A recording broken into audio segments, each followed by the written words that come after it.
Сәлем достар! Бүгін фунчоза салатын көкөністер менен дайындаймыз. Алдымен бір пачка фунчозаны алып, үстіне қайнап тұрған ыстық су құйып, қақпағын жауып, бұқтырып қоямыз. Енді көкөністерімізді дайындаймыз.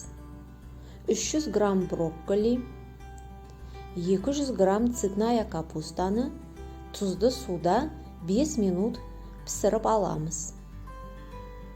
Бір сәбізімізді теркадан өткізіп, 50-60 мл сұйық майда қуырамыз.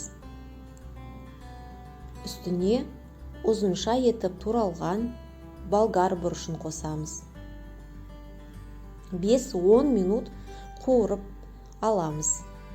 Көкөністеріміз езіліп кетпеуі керек. Бір үлкен қиярды ұзынша етіп тураймыз.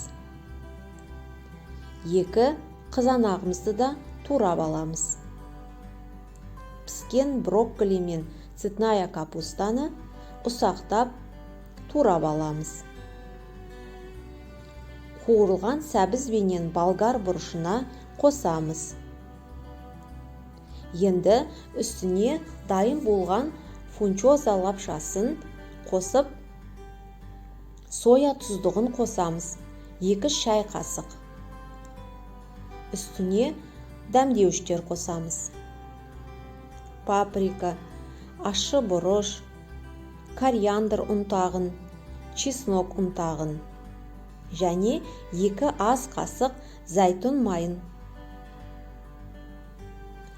Жарты шай қасық алма сіркесін қосып, араластырып аламыз. Үстіне күнжіт себеміз. Фунчоза салаты дайын.